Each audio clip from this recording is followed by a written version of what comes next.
Pak Hidayat, presentasi modul, nggak usah lama-lama, maksimal 5 menit. Bismillahirrahmanirrahim. Assalamualaikum warahmatullahi wabarakatuh. Saya akan menyampaikan modul ajar, yaitu informasi umum tentang identitas modul, dari nama sampai dengan tahun pembelajaran. Kedua, kompetensi awal yang saya buat yaitu peserta didik telah mempelajari dasar-dasar hukum halal dan haram setelah mengenal beberapa contoh makanan dan minuman yang diatur oleh hukum Islam.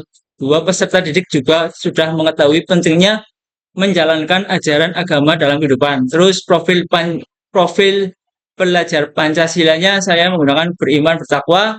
Kompetensi peserta didik mampu memahami halal dan haram. Alur tujuan pembelajarannya memahami halal dan haram, sedangkan tujuan pembelajarannya menjelaskan sebab-sebab halal haram dengan benar, membuat paparan tentang hukum halal haram, menerapkan ketentuan halal haram. Kriteria ajaran Islam. Langkah-langkah pembelajarannya. Pertama, yaitu adalah pendahuluan.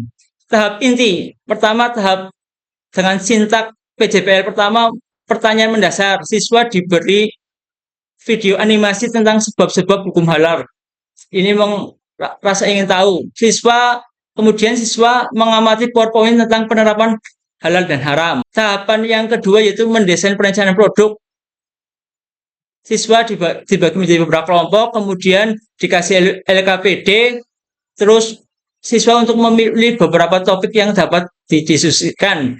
Tahapan ketiga, menyusun jadwal pembuatan proyek, yaitu dibimbing dengan menyusun jadwal pembuatan poster edukatif tentang topik halal haram yang telah dipilihnya. Kemudian tahap yang keempat adalah memonitor kearifan dan perkembangan proyek. Siswa bersama kelompoknya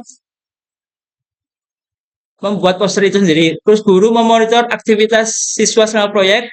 Yang kelima, menguji hasil.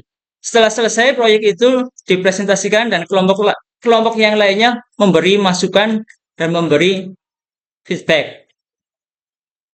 Terus kelompok yang presentasi mendapatkan penguatan dari guru.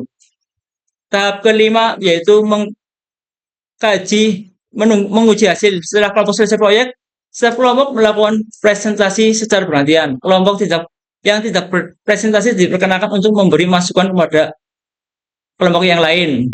Yang terakhir, guru memberikan evaluasi berupa soal dan guru menyimpulkan materi yang telah dipelajari.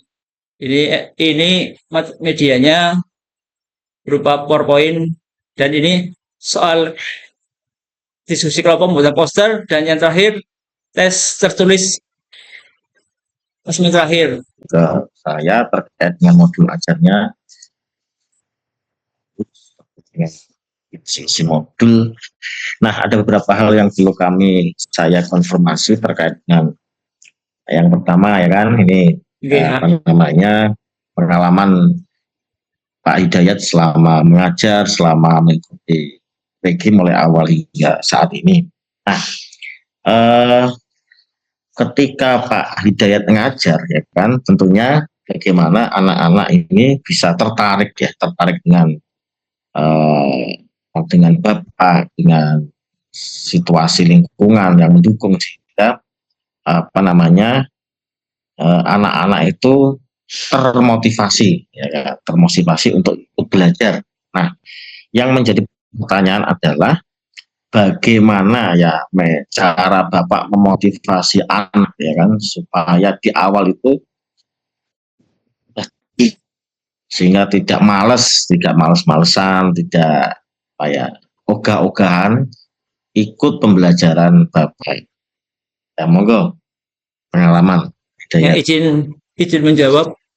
Untuk memotivasi peserta didik, pertama yang bisa saya lakukan yaitu pertama dari diri sendiri, Pak, yaitu berupa peningkatan kompetensi baik profesional, guru ya yang ada dalam diri saya. Ketika seorang guru sudah memiliki keteladanan, nanti kan anak-anak bisa, oh itu guru yang seperti apa, bisa dicontoh. Kemudian setelah memiliki sesuatu keteladanan yang dicontoh, baru kita menyiapkan berbagai macam pembelajaran yang menggunakan sesuai dengan kebutuhan peserta didik. Terima kasih. Nah, selanjutnya dengan belajar ya, belajar mengajar ya kan.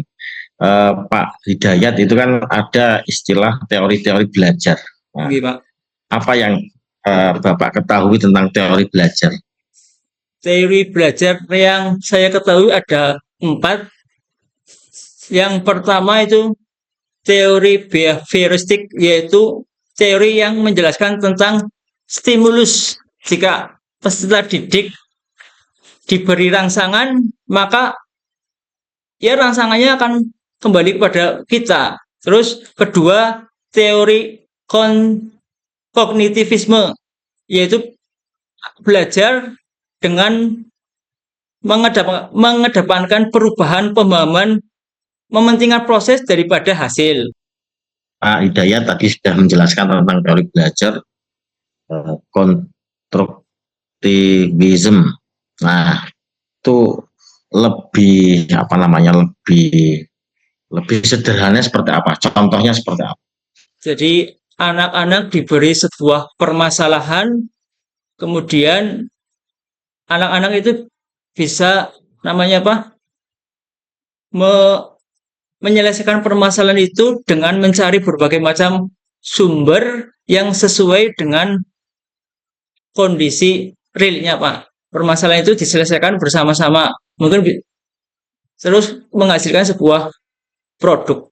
Kemudian Pak Hidayat ada istilah ya kan dalam konteks pembelajaran itu, pendekatan itu kan kemarin sudah kita kita belajar tentang istilah PBL dan PGB.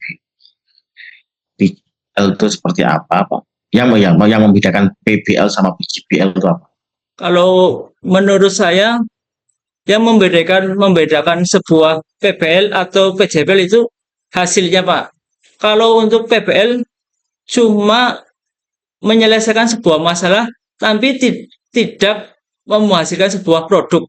Namun sedangkan kalau PJBL menghasilkan sebuah produk dan langkah-langkahnya pun berbeda. Kalau misalnya PBL, yaitu langkah-langkahnya dimulai dari orientasi sebuah masalah, terus kalau sedangkan PJBL dimulai dari pertanyaan mendasar.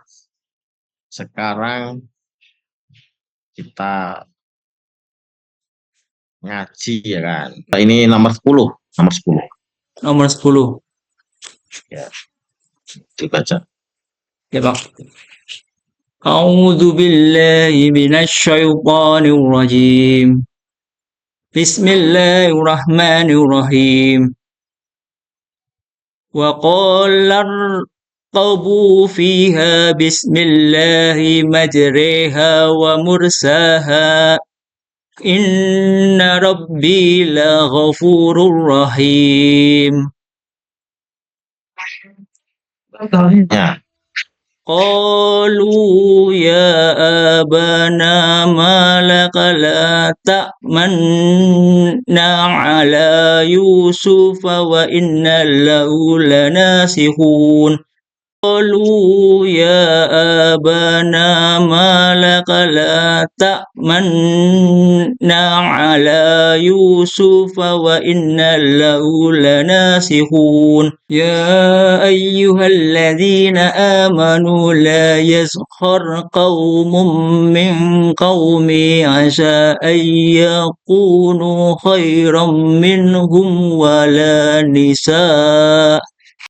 Ya, terima kasih Pak Hidayat, nanti tetap selalu dikembangkan baik kualitas materinya, baik itu kualitas ngajinya dan lain sebagainya. Siap.